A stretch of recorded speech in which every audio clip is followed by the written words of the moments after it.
Avant que la politique ne devienne ce lieu détestable et cynique où seul compte le rapport de force, les intrigues, la violence, la prédation, le meurtre et l'assassinat, comme l'a enseigné Nicolas Machiavel dans son fameux traité Le Prince. La politique était jadis portée par de nobles idées issues de la spiritualité osirienne, du fils de Ré, Osare, plus connu sous son nom grec, Osiris. Cette primordiale spiritualité, issue du matriarcat kamique de l'Égypte antique, avait pour fondement les 42 idéaux de la Maat. Sous son égide, la politique était faite pour l'homme, tournée au service exclusif du bonheur de l'humanité, quand Narimari, que l'on appelle aussi Narmer ou Ménès, fut le premier monarque de la terre, le premier homme à gouverner Kama, ou l'Égypte réunifiée au 4e millénaire avant l'ère chrétienne. Nous, la jeunesse africaine décomplexée, compétente, consciente et agissante, avons décidé de faire de la politique en nous inspirant de nos brillants ancêtres africains.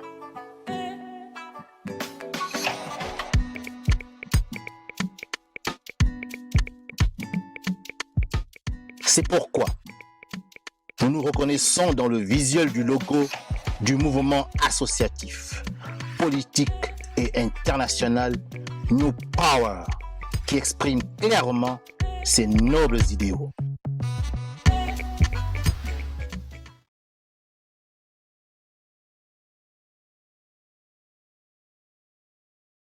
Ce nouveau contrat social a donc organisé et prévu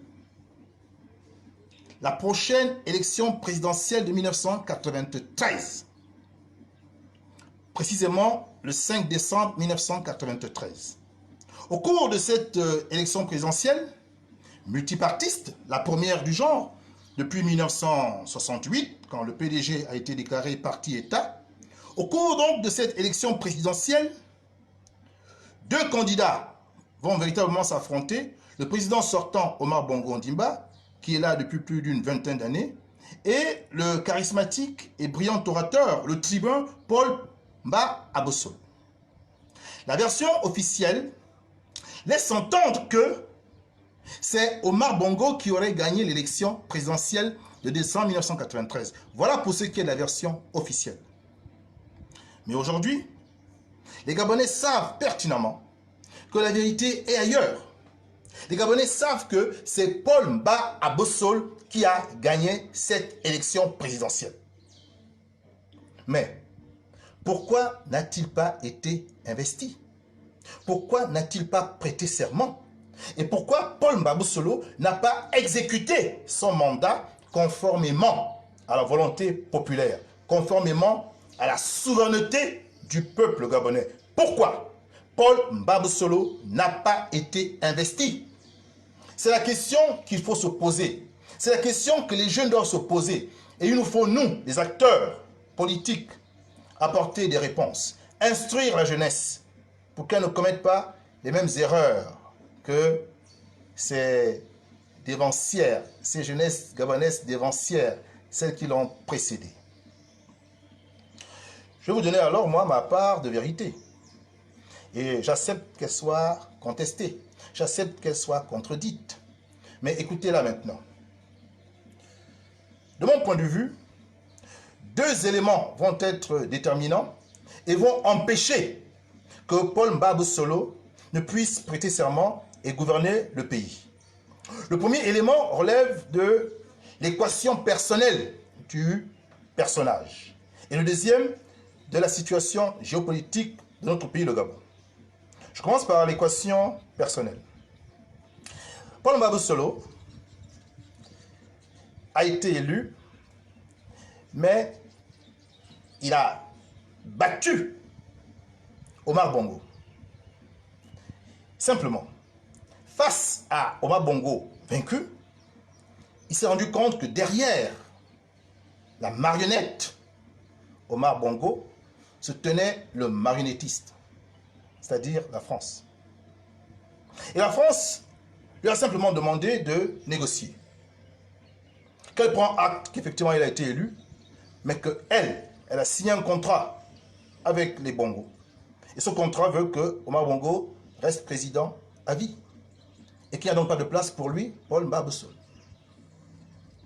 Certainement que, comme Paul Mbabesole était un catholique, on a dû mettre à contribution l'archevêché de Paris, qui a été appelé l'archevêché de Libreville, pour essayer de convaincre Paul Mbabesole qu'en tant que chrétien, il ne fallait pas qu'il fasse couler le sang, il ne fallait pas qu'il y ait une guerre civile, il fallait absolument jouer la palabre africaine, il fallait discuter, il fallait parlementer, et il fallait surtout laisser Omar Bongo en place.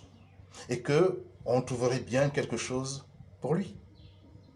La suite nous a montré effectivement qu'on a pu trouver quelque chose pour Paul Mbabesole. Il est encore vivant, je l'interpelle. Il serait bien qu'un jour, il nous explique deux choses. Un, pourquoi alors qu'il a été élu par le peuple gabonais, il n'a pas été investi, qu'il donne sa version des faits. Et deux, bien avant, pourquoi avait-il fait le boycott alors que son parti, le Morénat des Bûcherons, c'est ainsi qu'il l'appelait avant, avait pourtant de bonnes positions en ballottage pour le second tour. Pourquoi a-t-il cassé cette dynamique? Pourquoi ensuite est-il devenu le maire de Libreville? Pourquoi ensuite est-il entré au gouvernement au point d'être vice-premier ministre? Que s'est-il passé? Paul Mbabesole a le devoir d'expliquer à la jeunesse gabonaise les décisions importantes qu'il a prises et qui n'ont pas permis au peuple gabonais d'accéder à sa véritable souveraineté.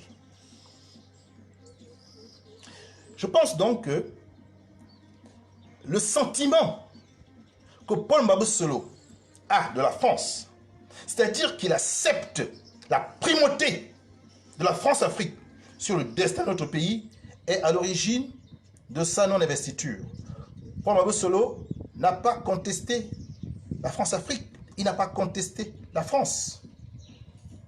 Il a dit qu'il garantirait les intérêts de la France, les 75%, disait-il à l'époque, et que les 25%, il se proposait de mieux les gérer.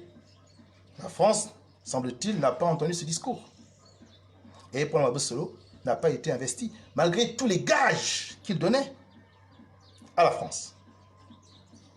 Pourquoi une France à qui on donne tous les gages refuse de changer le visage de la présidence gabonaise et préfère garder Omar Bongo Ondimba? Voici l'équation personnelle. Quant à la situation géopolitique, la France considère que le Gabon est son territoire.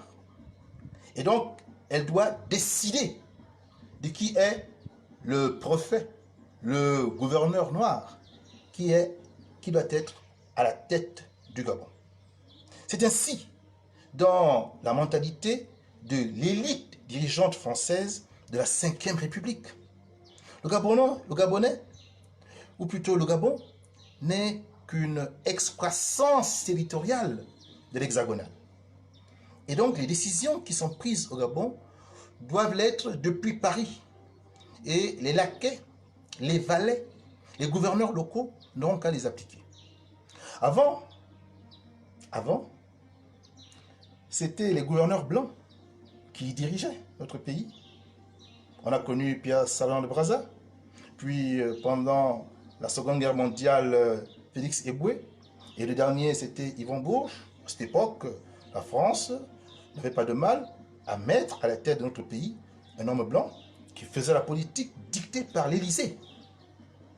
Mais quand sont arrivées les pseudo-indépendances, la France a jugé plus habile de mettre désormais un gouverneur, un préfet à peau noire, qui serait élu par son peuple.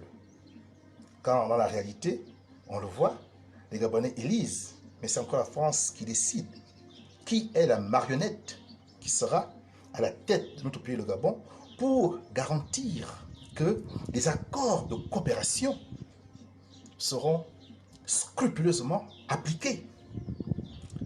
Léon-Mba a été la première marionnette. Ce fut ensuite le tour d'Omar Bongo. Et quand Paul Mahamat Solo, qui sortait de ce schéma, s'est proposé d'être le président du Gabon, la France s'est opposée et finalement a réussi à maintenir Omar Bongo Ondimba. Donc, jeunes Gabonais, ne vous en tenez pas à la version officielle. Ce n'est pas Omar Bongo qui a gagné les élections de décembre 1993. C'est Paul Mba Abosol. Mais ce dernier n'a pas eu le courage d'affronter la France-Afrique. Mais à cette époque, le pouvait-il? Le pouvait-il? Peut-être a-t-il jugé plus sage pour sa vie d'accepter le diktat que lui imposait alors la France-Afrique.